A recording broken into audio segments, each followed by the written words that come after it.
Notification है उसको आप एक बार रीड आउट जरूर कर लें। अब बात करते हैं फॉर्म अप्लाई के लिए कैसे आपको इसमें आवेदन करना है। और इस वीडियो को स्टार्ट करने से पहले अगर अभी तक आपने हमारे चैनल को सब्सक्राइब नहीं किया है, सब्सक्राइब करें, शेयर करें, लाइक करें, जिससे आपको आने वाली सारी अपडेट्स मिल सके। तो सबसे पहले आपको आना होगा इस पोर्टल पर, और इस पोर्टल पर आने के बाद आपको सबसे पहले न्यू रजिस्ट्रेशन टैब पर क्लिक करना होगा। इस टैब पर क्लिक करने के बाद फ्रेंड्स आपको यहाँ पर देखिए जो एप्लीकेशन फीस है वो आपको यहाँ पर देखने को मिल जाती है। आपसे यहाँ पर कहा गया है कैंडिडेट में apply for any post in Eklavya model residential school EMRS। तो आप यहाँ पर जो है किसी भी पोस्ट के लिए अप्लाई यहाँ पर कर सकते हैं। एप्लीकेशन फीस आप यहाँ पर चेकआउट करेंगे।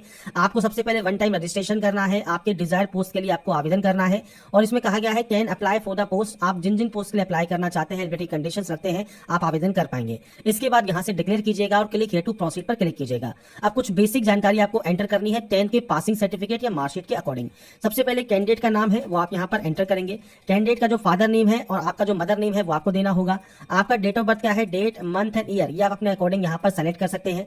जेंडर आपको सेलेक्ट करना है। आईडी टाइप में PAN card, passport, voter ID, ration card, bank passbook, driving licence, कोई भी अदर वैलिड आईडी प्रूफ आप यहां से सेलेक्ट कर लेंगे। उस आईडी कार्ड का आपको नंबर देना होगा। अब यही जानकारी आपको दोबारा से कंफर्म करनी है। जैसे यहां पर कैंडिडेट का नाम आप दोबारा से यहाँ पर टाइप करेंगे और ध्यान रखिएगा जो भी आप डाटा एंटर कर रहे हैं ये कैपिटल लेटर्स में आप यहाँ पर यूज कीजिएगा। Same father name, mother name, date of birth, gender आपको यहाँ पर सेलेक्ट करना है। इसके बाद है आपका एड्रेस, और ये आपका प्रेजेंट एड्रेस है। ध्यान रखिएगा ये आपका प्रेजेंट है, कॉरेस्पॉन्डेंस एड्रेस है। पूरा एड्रेस आपको देना है। लोकलिटी क्या है, कंट्री कौन सी है, स्टेट कौन सा है, पिन कोड क्या है, ये बेसिक ऑप्शन है जो कि आप यहाँ पर प्रोवाइड करेंगे। इसके बाद नीचे आता है अब आपका यहाँ पर देखिए ईमेल एड्रेस और आपका मोबाइल नंबर। तो जो भी आपका active and valid mail ID है, मोबाइल नंबर है, वो दो बार आपको एंटर करना है।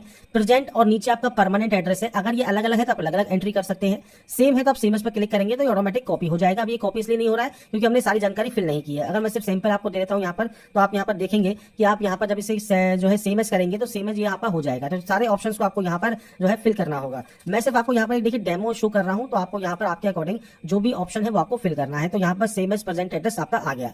इसके बाद है पासवर्ड। अब पासवर्ड कैसा होना चाहिए, 8 से 13 कैरेक्टर का, upper case, lower case, number और स्पेशल कैरेक्टर आपके होने चाहिए। अगर मैं आपको सैंपल शो करूं तो देखिए यहाँ पर आपको देखिए जो पासवर्ड यूज करना है इसमें आपको सबसे पहले आप यहाँ पर कैपिटल लेटर्स यूज करेंगे, स्मॉल लेटर्स यूज करेंगे और आप यहाँ पर नंबर्स यूज करेंगे। तो कुछ इस तरह से पासवर्ड आपको बनाना होगा जिसमें आपके कैपिटल लेटर हो, स्मॉल लेटर्स हो, नंबर्स हो और स्पेशल कैरेक्टर हो। इस पासवर्ड को कंफर्म कीजिएगा। सिक्योरिटी क्वेश्चन आप यहाँ से कोई भी लेना चाहे वो आप ले सकते हैं। सिक्योरिटी क्वेश्चन का आपको आंसर देना है, इस कैप्चा कोड को फिल करना है और उसके बाद सिंपली सबमिट कर देना है। तो बेसिक ऑप्शन है जो कि आपको फिल करने होते हैं रजिस्ट्रेशन करने के लिए। इसके बाद फ्रेंड्स नेक्स्ट ऑप्शन आपका आता है आपके रजिस्ट्रेशन प्रीव्यू का। अगर आपको लगता है कोई भी गलती हो गई है तो आप उस गलती को एडिट कर सकते हैं। कोई भी गलती नहीं है, आपने my name, gender, father name, address, mother name, mobile number, date of birth और मेल आईडी अगर आपने चेक कर लिया है तो आप आई एग्री करेंगे और उसके बाद सबमिट करेंगे और सेंड ओटीपी करेंगे वेरीफाई करने के लिए मोबाइल नंबर को। तो इस ऑप्शन पर क्लिक कीजिए। ओटीपी जो आती है मोबाइल नंबर पर उसे आपको वेरीफाई करना होगा। इसके बाद फ्रेंड्स आपका यहाँ पर देखिए जो रजिस्ट्रेशन है वो कंप्लीट हो जाएगा ओटीपी वेरीफाई करने के बाद। अब यहाँ पर देखिए मोबाइल नंबर तो वेरीफाइड हो गया है। अब आपको वेरीफाई मेल आईडी भी कर लेना है और उसके बाद अपने कंप्लीट प्रोफाइल पर या फॉर्म को अप्लाई करने के लिए प्रोसीड कर सकते हैं। आप चाहे तो बाद में भी वेरीफाई कर सकते हैं मेल आईडी को, सबसे पहले फॉर्म को अप्लाई कर सकते हैं। वेरीफाई मेल आईडी करने के लिए आपको फ्रेंड्स यहाँ पर जो भी आपकी रजिस्टर मेल आईडी है उस पर फ्रेंड्स एक वन टाइम पासवर्ड जाएगा, ओटीपी जाएगी, वो डालकर आपको इसे भी यहाँ पर वेरीफाई करना होगा। अब यहाँ पर देखिए जब आपका मोबाइल नंबर और मेल आईडी दोनों वेरीफाई हो जाती है, अब आप कंप्लीट प्रोफाइल वाले ऑप्शन पर क्लिक करेंगे। अब यहाँ पर अब आपका देखिए फ्रेंड्स देखिए 4 ऑप्शन है। पहला कॉन्टैक्ट डिटेल्स आपका कंप्लीट हो गया है। अब आपको पर्सनल डिटेल सेक्शन पर जाना है। पर्सनल डिटेल सेक्शन पर जाइए और इसके बाद सबसे पहले आपको यहाँ पर नेशनलिटी सेलेक्ट करने का ऑप्शन मिलेगा। आप जम्मू एंड कश्मीर के निवासी थे इस टाइम के दौरान, वो आपको देना है। कैटेगरी जनरल है, आपका फ्रेंड्स ओबीसी है या एससी या एसटी है वो आप सेलेक्ट कर सकते हैं। आपको अपनी कैटेगरी को कंफर्म करना होगा। पीएच कैटेगरी से बिलोंग करते हैं तो आप यस कर सकते हैं। टाइप ऑफ डिसेबिलिटी क्या है वो आपको सेलेक्ट करना है। सब टाइप ऑफ डिसेबिलिटी क्या है, आपको स्क्राइब चाहिए तो यस कर सकते हैं, नहीं तो आप नो करेंगे। अगर ये ऑप्शन आपके एप्लीकेबल नहीं है, आप पीएच कैटेगरी में नहीं आते हैं, सिंपली आप नो कर दीजिएगा। ऐसे ही इस ऑप्शन को भी आपको नो कर देना है अगर आपका फ्रेंड से कोई भी मेडिकल रिगार्डिंग लिमिटेशन नहीं है तो। एक्स सर्विसमैन अगर आप है यस करते हैं तो date of joining, date of retirement आपको देना होगा, नहीं है तो सिंपली आप नो कर सकते हैं। इसके अलावा 3 साल की कंटिन्यूस सर्विस आपने सेंट्रल गवर्नमेंट में अगर की है तो आप इससे नो कर सकते हैं। अगर आप स्टिल सर्विंग है, EMRS एम्प्लॉय है या अदर देन परमानेंट एम्प्लॉय है तो फ्रेंड्स आप सेलेक्ट कीजिए, नहीं तो आप नॉट एप्लीकेबल करेंगे। आपके खिलाफ कोई भी पेंडिंग क्रिमिनल केस वगैरह है या नहीं है, मैरिटल स्टेटस क्या है वो आपको जानकारी प्रोवाइड करनी है और इसके बाद इससे कैप्चा कोड को आपको यहाँ पर फिल करना होगा। तो ये बेसिक ऑप्शंस हैं जो कि आपको यहाँ पर एंटर करने हैं और ये एंटर करने के बाद आप सेव एंड नेक्स्ट कर देंगे। इसके बाद फ्रेंड्स नेक्स्ट ऑप्शन आता है डॉक्यूमेंट अपलोड का। तो यहाँ पर देखिए आपको डॉक्यूमेंट्स अपलोड करने हैं। तो फोटोग्राफ अपलोड करना है 10 से 200 केबी में, सिग्नेचर अपलोड करना है 10 से 50 केबी में और ये जेपीजी फॉर्मेट में रहेंगे। ब्राउज पर क्लिक कीजिए, फाइल को सेलेक्ट कीजिए, फोटोग्राफ एंड सिग्नेचर को अपलोड यहाँ पर आप कर सकते हैं। इसके बाद सेम आपके सामने प्रीव्यू ऑप्शन आएगा। अगर आपको लगता है कोई गलती है तो बैक जाकर उस गलती को एडिट कर लें, नहीं तो आप यहाँ पर कंफर्म करेंगे कि इन सभी जानकारी को आपने चेक कर लिया है, कोई भी गलती नहीं है।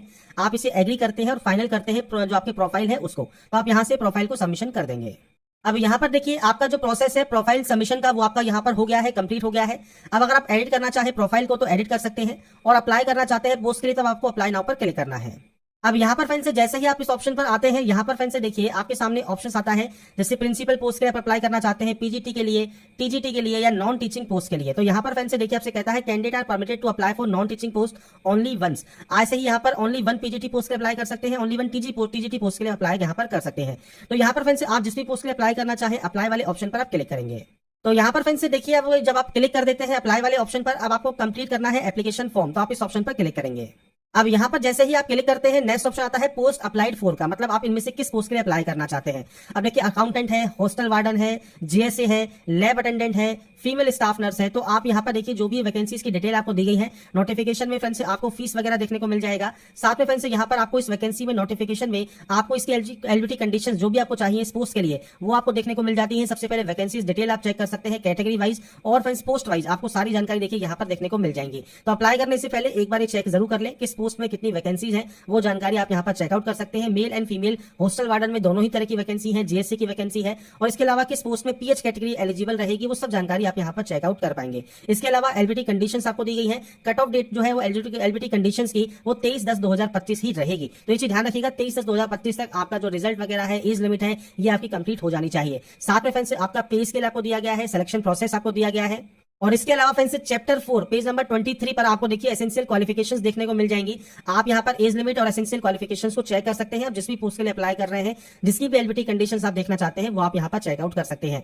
ये मैं आपको इसलिए शो कर रहा हूं कि अप्लाई करने से पहले एक बार चेक जरूर कर लें कि आप इनमें से किस पोस्ट के लिए एप्लीकेबल है, उसके अकॉर्डिंग ही आप जो ऑप्शन है वो आपको यहाँ पर सेलेक्ट करेंगे। तो ये फ्रेंड्स आपको यहाँ पर अपने अकॉर्डिंग सेलेक्ट करना है, और इसके बाद फ्रेंड्स आपको यहाँ पर जो है अप्लाई करना है। जैसे मान लीजिए हम 2 पोस्ट को सेलेक्ट कर लेते हैं, इसके बाद पूछता है आपके पास टाइपिंग स्पीड है या नहीं है। आपको फ्रेंड्स टाइपिंग स्पीड मीडियम कौन सा है वो आपको देना होगा। इसके बाद आपको यहां पर देना है आपका फ्रेंड्स ये जो कैप्चा है, और उसके बाद सेव एंड नेक्स्ट आपको यहां से कर देना है। इसके बाद आता है क्वालिफिकेशन में सबसे पहले 10th है तो 10 सेलेक्ट कीजिए। ईयर ऑफ पासिंग है, आपने इसको कब पास किया है। जो आपका फ्रेंड्स यहाँ पर स्ट्रीम है वो आप सेलेक्ट कर सकते हैं। आपने 10th जो है फ्रेंड्स सर्टिफिकेट या डिप्लोमा इन लैबोरेटरी जो टेक्निक है उसके साथ किया है, या नॉर्मल 10th किया है वो आप सेलेक्ट कर सकते हैं। इसके बाद यहाँ पर बोर्ड का नाम है, तो फ्रेंड्स यहाँ पर आप अपने बोर्ड का नाम जो है सर्च कर सकते हैं। जैसे ही आप सर्च करेंगे आपका बोर्ड का नाम आ जाएगा। रिजल्ट परसेंटेज सेलेक्ट करना है, और टोटल मार्क्स आपको यहाँ पर सेलेक्ट करने हैं, मार्क्स ऑब्टेन आपको सेलेक्ट करने हैं। ऐसे ही 12th में आपको यहाँ पर पास है वो आप सेलेक्ट कर सकते हैं। अगर ये ऑप्शन एप्लीकेबल नहीं है तो आप नॉट एप्लीकेबल भी कर पाएंगे। इसके बाद पासिंग ईयर है। इसके बाद फ्रेंड्स आपको यहाँ बताना है कि आपके पास 12th जो है साइंस स्ट्रीम में है या विदाउट साइंस है, तो आप सेकंड वाला ऑप्शन सेलेक्ट कर सकते हैं। इसके बाद सेम आपका यहाँ पर आपको जो बोर्ड का नाम है वो आपको यहाँ पर टाइप करना है, और आपको ये सर्च करने के बाद आपको यहाँ पर आपका रिजल्ट मोड सेलेक्ट करना है। आपके नंबर्स आपको देने होंगे, आपके मार्क्स परसेंटेज आ जाएंगे। इसके बाद है ग्रेजुएट। अगर आप ग्रेजुएट पास आउट है तो आप पास सेलेक्ट कर सकते हैं। सेम आपका ईयर ऑफ पासिंग क्या है, कोर्स या स्ट्रीम में देखिए आपको लिस्ट मिल जाती है, इनमें से जो भी आपका कोर्स स्ट्रीम है वो आप यहाँ पर सेलेक्ट कर पाएंगे। यूनिवर्सिटी या बोर्ड कौन सा है, सेम रिजल्ट परसेंटेज है वो आपको देना होगा, कैप्चा कोड देके सेव एंड नेक्स्ट करना होगा। अगर आपके पास डिग्री नहीं है मान लीजिए तो आप नॉट एप्लीकेबल कर सकते हैं, ये ऑप्शन आपका हट जाएगा। तो आप जिस भी पोस्ट के लिए अप्लाई कर रहे हैं उस पोस्ट की जो मैंडेटरी क्वालिफिकेशन है वो आपको फुलफिल करनी है, और उसके बाद सेव एंड नेक्स्ट आपको यहाँ पर कर देना है। इसके बाद फ्रेंड्स अब आपको यहाँ पर दोबारा से जो है प्रीव्यू चेक करने को मिलेगा। अगर आपको लगता है कोई गलती है तो आप सही कर लीजिएगा, नहीं तो आप इसे यहाँ पर जो है डिक्लेयर करेंगे, आई एग्री करेंगे और फाइनल सबमिशन कर देंगे। अब देखिए यहाँ पर फाइनल सबमिशन करने के बाद यहाँ पर एक ऑप्शन है एडिट एप्लीकेशन फॉर्म का। अगर आपको एडिट करना है एडिट कर सकते हैं। एग्जाम फीस पे आपको करनी होगी तो आप एग्जाम फीस वाले ऑप्शन पर जाएंगे। क्लिक है टू विजिट अनदर पोस्ट का ऑप्शन भी है।